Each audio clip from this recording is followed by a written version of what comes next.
This is One Voice Lenawee. Stay informed. COVID vaccinations and booster shots.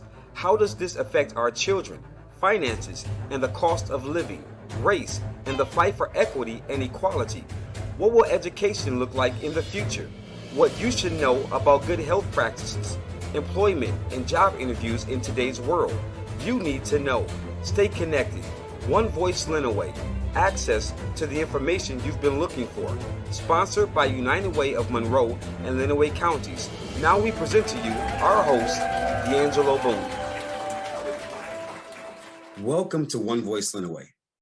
We are glad to have you here and have you as a part of our show today. To those in our studio audience and to those who are joining us online. If you could take a moment right now and just hit that subscribe button on YouTube, we greatly appreciate it. And that way you can continue to follow us and be notified when our show is available. If you're watching on Facebook, hit that follow button for our Facebook page and stay connected to the information we're going to provide for you through our show. Again, this show is sponsored by United Way of Monroe and Lenawee counties. And we're going to take a small break as we hear a word from our sponsor. 736 million people struggle to meet their basic needs. An estimated 40 million people have fallen victim to human trafficking. 51 million kids go hungry every day. And every day, United Way and our partners, including Kellogg, Wells Fargo, and UPS, fight for the health, education, and financial stability of every person in every community. Welcome back to One Voice Lenawee. We're glad to have you as part of the show. Always glad to know that you're here. If you have any comments, any questions, anything you would like to share or add that you believe will be of value to this show, please take this moment to put that in the comment section right below. Put those comments. Your comments are important to us. Your thoughts, your opinions, the things you would like to share, they're important. Even the topics you would like for us to cover. Those are important to us, and we definitely want to get back to those as the show continues. So you've been in our community for over 20 years, serving in law enforcement, and now you're the chief of police, serving our community. And so how has life been? I mean, we're in the middle of a pandemic. There are social issues going on throughout the world right now that involves the police department. So how has life been as the chief of police in Adrian? Well, the pandemic obviously presented a lot of challenges. It kind of started as a fearful thing. You know, we didn't know a lot about the disease or what was happening, and it was new. And everyone here, obviously, we're the front line to the public. So we were worried that it was, you know, we would all be sick, or that something would happen that would come along, and you know, we'd all be in the hospital, or we wouldn't be able to field enough people to deal with emergencies. And thankfully it wound up not being that serious. You know, as time went on, we learned better how to protect ourselves and limit exposure. But we also entered into this weird, confusing time where, you know, different places, different agencies, schools, everyone kind of adopted their own rules as far as what they wanted people to do. And there were mask mandates and a lot of things that weren't necessarily laws. So they were expecting us to enforce things that weren't really, you know, actual laws. And we had to kind of navigate those scenarios. And thankfully, you know, here in Adrian, I mean, we've heard horror stories other places, but here in Adrian, people mostly kept a cool head. I mean, there was a couple of spirited discussions, I would call them, but most times cooler heads prevailed, and we didn't have anything really dramatic happen. There were no wild altercations about wearing a mask or not wearing a mask. So we had to deal with that and kind of find our way through that. The other part that kind of became a problem for us was, in order to limit exposure, the jail stopped accepting prisoners for anything less than a major felony. You know, so you would go out on the road and you'd make an arrest, something like a retail fraud or perhaps a property crime. And, you know, the victim would want to see you take that person to jail, and that's not what would happen. So the assumption became that we weren't doing our jobs because not everyone was landing in jail like maybe historically they might have been. Right. So we had to we had to do a better job of explaining to victims what the outcomes were going to be and why they were that way.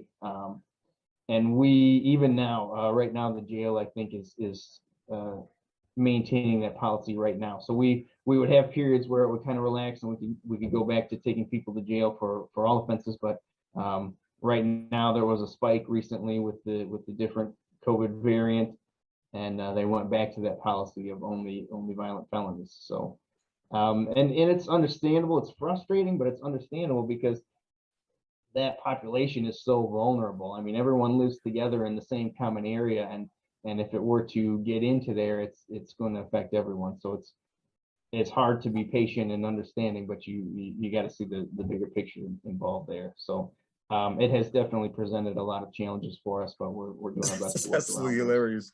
No, but again, this is comedian Josiah Jones, and I have a clip of you doing comedy in Vegas, comedy in Vegas. So we're gonna take a minute. Sin City, come on. We're gonna show that clip. So right now, this is the clip of Josiah Jones doing comedy in Vegas. Hope you guys enjoy. Here we go, right here.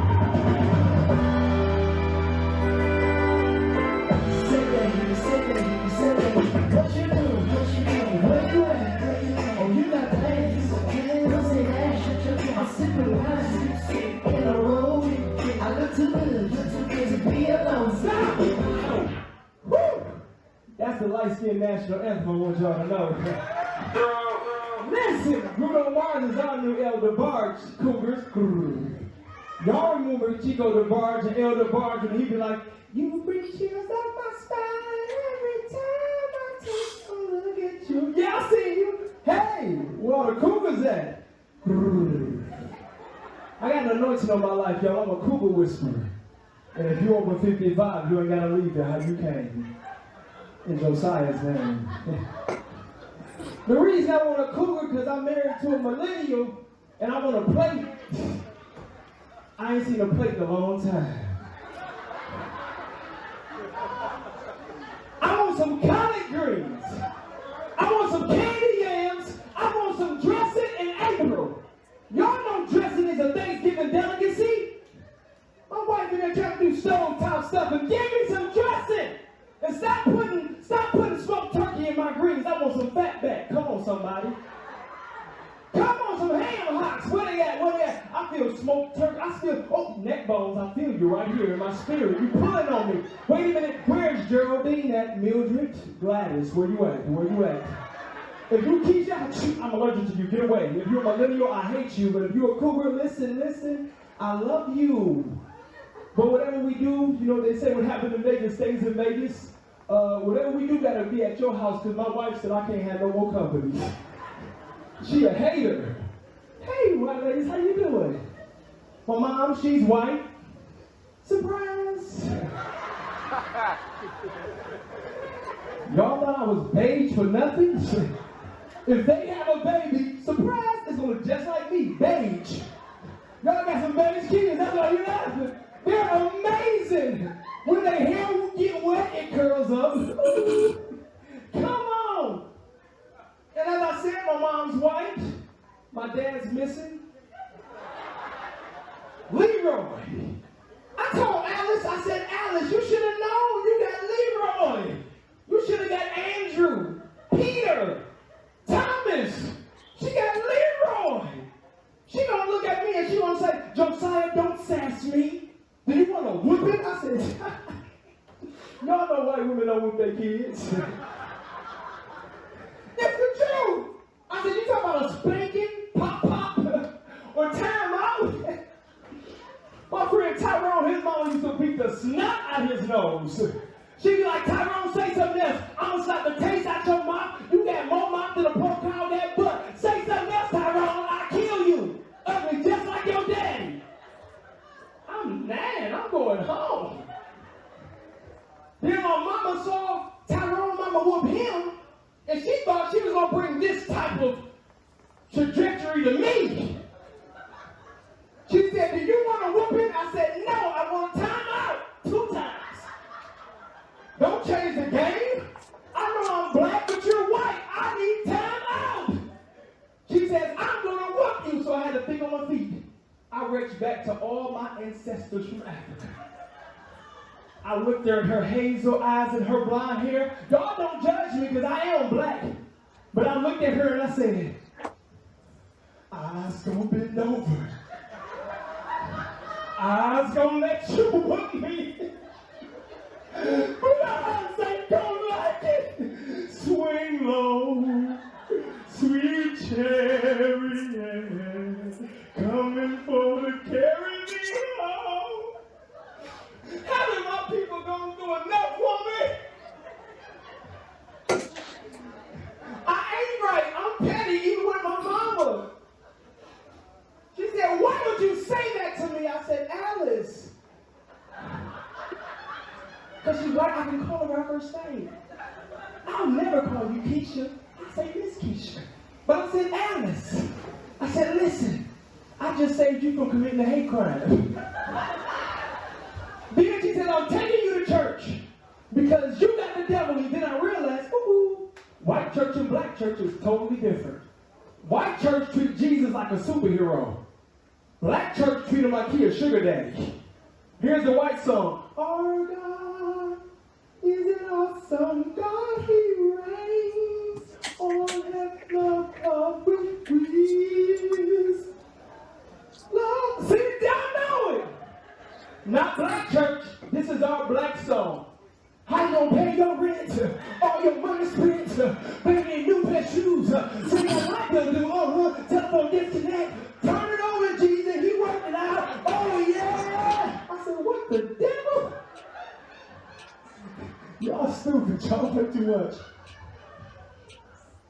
But come on, you better shut up. You gonna make me shout through the comedies and cocktails. I'm from Detroit. You put it on my spirit. Shut up with your music. Hey! Oh, I'm sorry. You gonna make me go in. I gotta go. I got the lights off. Please stop laughing. So I talked to this girl and she said, in order for me to talk to her, I gotta sing her a church song. I said, I don't know church songs. She said, but Jesus is my boyfriend, boo-boo. Jesus is my man. I looked there in her eyes and I said, you think you're the only one he's talking to? Jesus for everybody. I'm comedian Josiah. Thank y'all for loving me. Follow me on Facebook. Love y'all. God bless. Absolutely hilarious. Absolutely hilarious.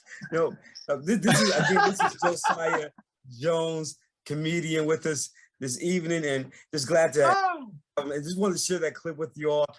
An absolutely hilarious comedian, has been in Adrian on several occasions to Second Fridays, and we are absolutely positive that he's going to be showcased on other platforms in Adrian and throughout Lenawee County. So when you hear the name, get your ticket, make sure that you're at the show when he comes back to our community. So again, he's been with us quite a few times.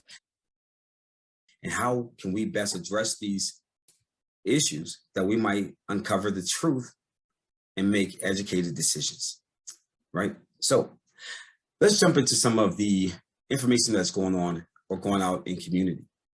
There is information that says that natural immunity that I get from being sick with COVID-19 is better than the immunity I get from the vaccination, right? So that's information that's out there. Well, I wanted to bring some light to that. This information is gathered at the CDC website, and you can go to that website at cdc.gov/coronavirus/2019, and you will have access to all of this information as well. And you can please jump there, share this information. Now, the COVID vaccination is safer and more dependable, a more dependable way to build immunity to COVID-19 than getting sick with COVID-19. Here's some information that I believe is really important for you to know. COVID-19 vaccination causes a more predictable immune response than infection with the virus that causes COVID-19. Getting a COVID-19 vaccine gives most people, a high level of protection against COVID-19 and can provide added protection for people who already have had COVID-19.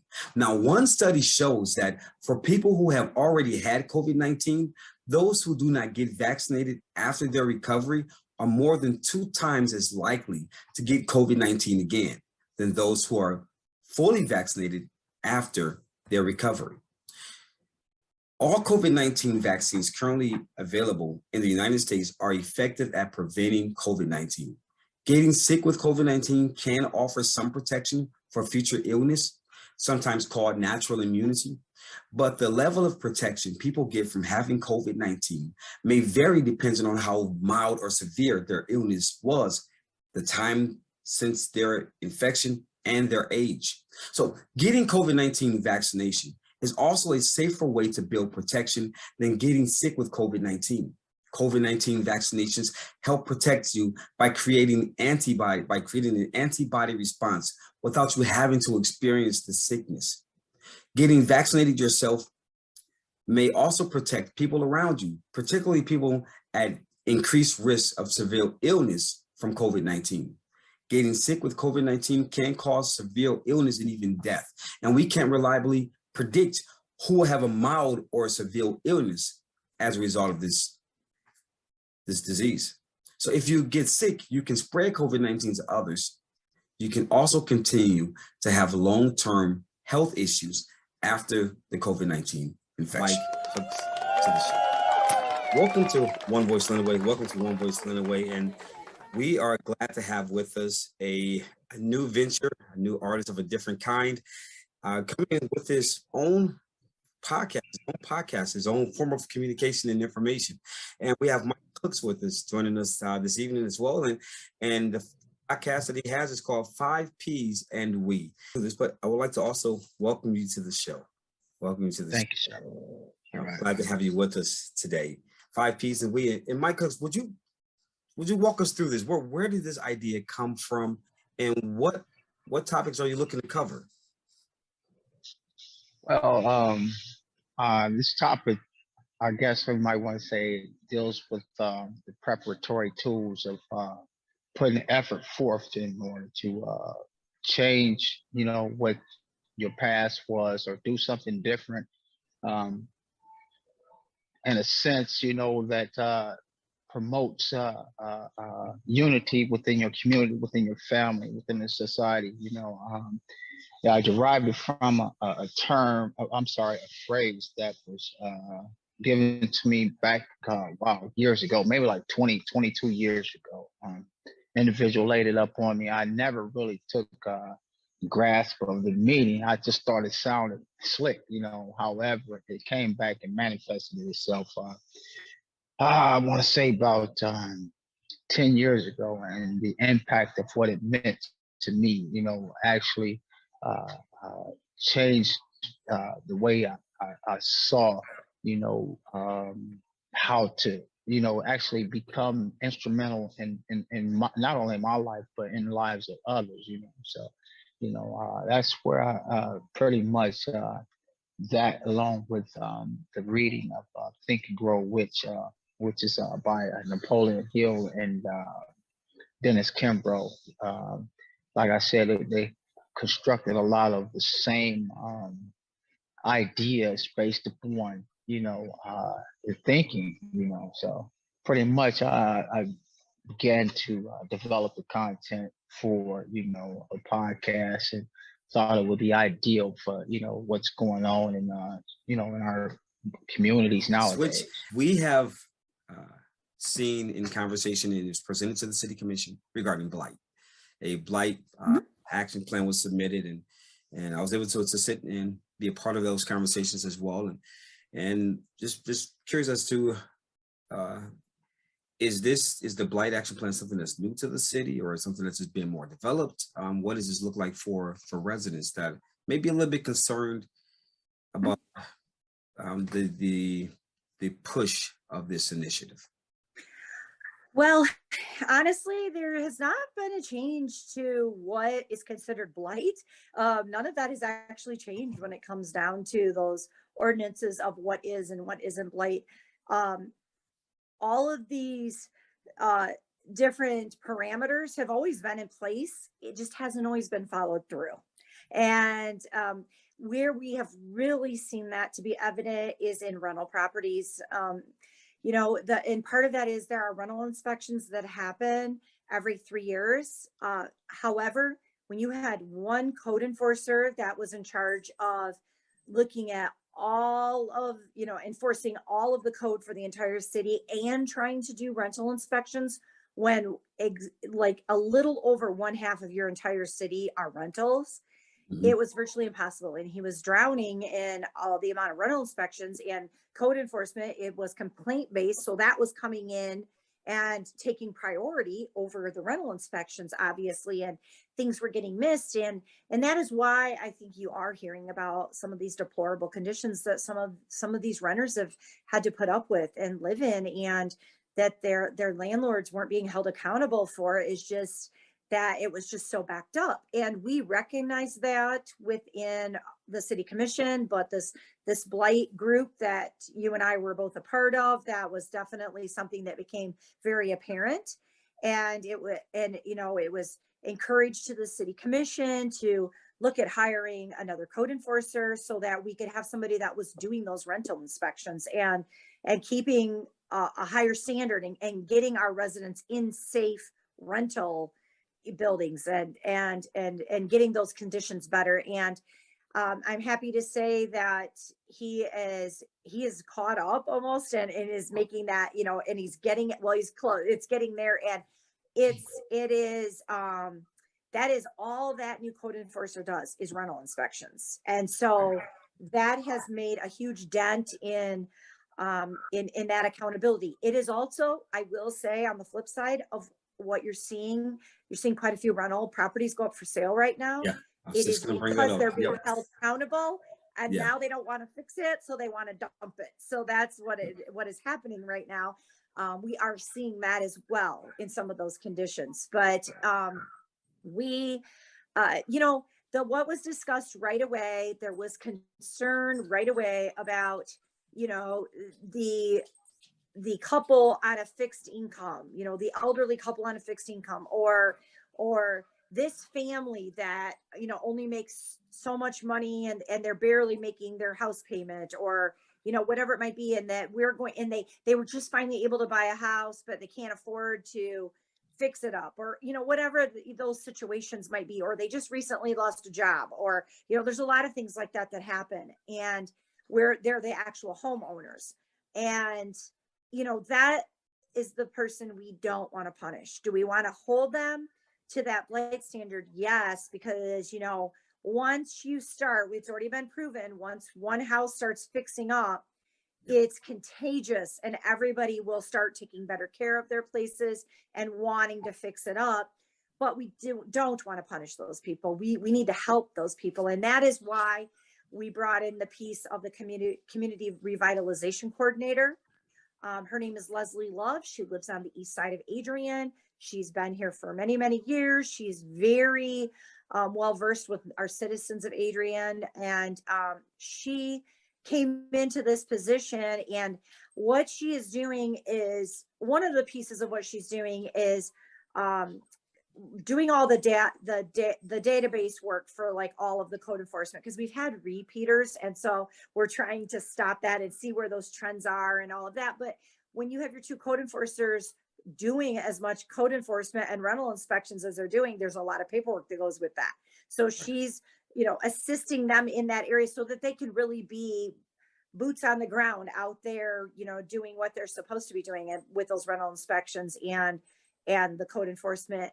But the big piece of what she's going to be doing and what she's doing is putting those nonprofit groups and those community service groups and those individuals that are willing to help, putting that together. So if I come in and I'm a little old lady on a fixed income and I can't afford, and I just got a citation for peeling paint on my house, or my porch falling off, or whatever it might be, she's going to work with you and try to find these groups and get them together to get out there to help and assist that lady to get the porch fixed, or get it scraped and repainted, and help and assist alongside. So that person was crucial to this whole blight initiative. We really needed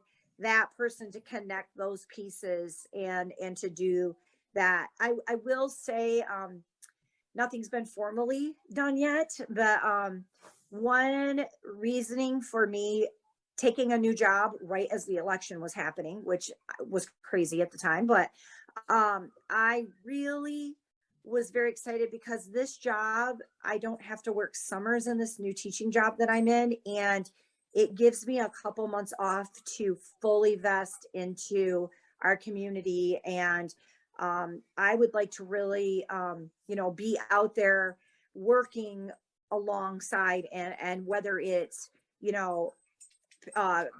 scraping, somebody's house, or helping paint, or, whatever it might be that they're doing, I really want to do a mayor initiative and be one of those resources that Leslie can come to, and I can get people to donate in-kind services, in-kind goods, whatever it might be, to help us to go out there and help those residents as well. Drive carefully if you're on the roads, and be safe, every one of you.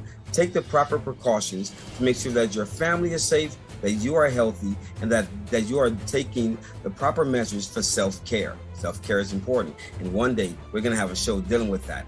Till then, have a great night. Have a great night. Be safe, everyone. And thank you again for joining One Voice Lenawee, which is brought to you by and sponsored by United Way of Monroe and Lenawee County. Thank you to our guest tonight, Josiah Jones. Thank you to all of our previous guests and our future guests that we know are coming onto this show eventually. And at some point, thank you again, and have a great night.